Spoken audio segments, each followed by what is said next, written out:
Le secteur du gaz est un secteur pourvoyeur d'emplois, mais c'est un secteur qui également traverse énormément de difficultés qui peuvent se résumer ainsi. La problématique de l'interchangeabilité, la problématique de la concurrence déloyale, mais également le manque de formation et qui constitue également un blocage par rapport à la gestion concernant nous, les acteurs. Parce que la plupart des grossistes sont souvent des analphabètes. Donc il y a un problème de gestion interne, il y a un problème également de formalisation. Donc le mandat de Magnan sera inscrit sous le sceau de l'introspection d'abord. Parce qu'avant de faire face aux grossistes, faudrait-il encore que nous fassions notre propre mea culpa, notre propre introspection. Pourquoi? Parce que simplement, à notre niveau, nous avons constaté que la plupart des grossistes, certains ne font pas de déclaration. Certains également, par rapport à leur devoir fiscal, c'est par méconnaissance, par ignorance. Et nous espérons que ce mandat sera inscrit sous ce sceau pour véritablement accompagner, aider les grossistes à se formaliser afin de s'acquitter de leurs devoirs par rapport au fisc, mais également par rapport aux impôts.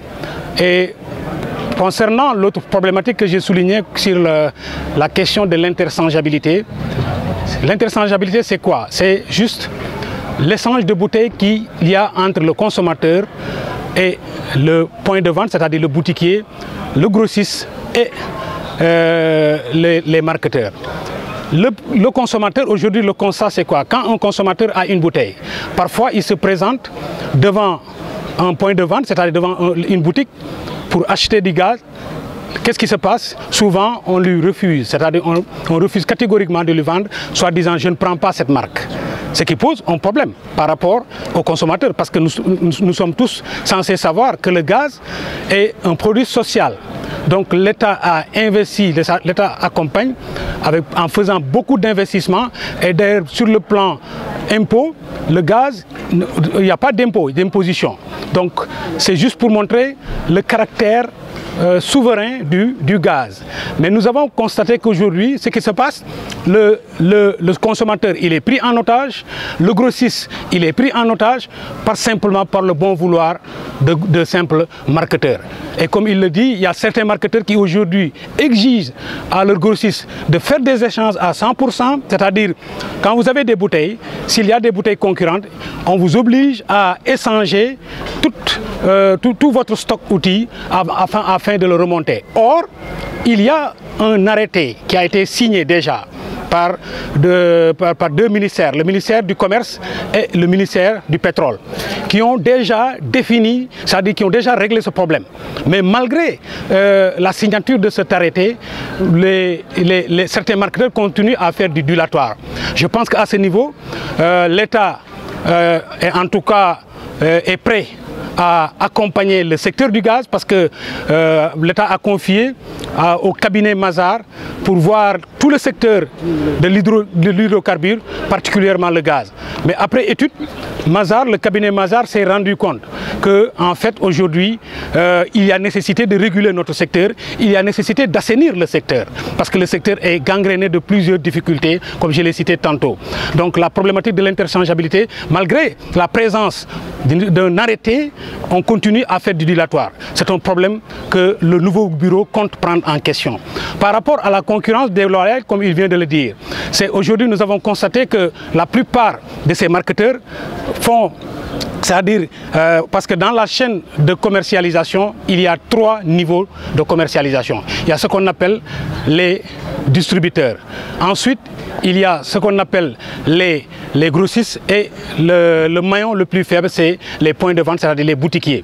Parce qu'il n'y a que ces 3 marges que l'État reconnaît. Mais aujourd'hui, qu'est-ce qui se passe? La plupart de ces grandes entreprises pétrolières achètent eux-mêmes des véhicules flambant neufs. Au lieu d'accompagner leurs grossistes qui sont leurs partenaires privilégiés, ils ont tendance à créer ce qu'on appelle des ventes directes. Ce que Magnan a tout à l'heure appelé les grossistes ambulants, qui aujourd'hui constituent véritablement des parasites qui plombe le secteur, qui actuellement continue à vraiment perturber tout le secteur. Je pense que ce sera un point essentiel dans ce qu'il appelle lutte, c'est-à-dire de mettre fin à cette concurrence déloyale, parce que toutes les autorités ont été sensibilisées sur cette question, que ce soit la commission chargée de la régulation du secteur de l'énergie, que ce soit les ministères du commerce, les ministères du pétrole. Tous sont conscients de cette situation. Or, donc aujourd'hui, je pense que l'heure est à la mobilisation, l'heure est à la sensibilisation, l'heure est véritablement au changement, parce que le secteur de gaz, je pense que s'il y a un changement, ça peut créer beaucoup d'emplois. Parce que c'est un secteur qui, quand même, il y a des emplois directs, il y a des emplois indirects.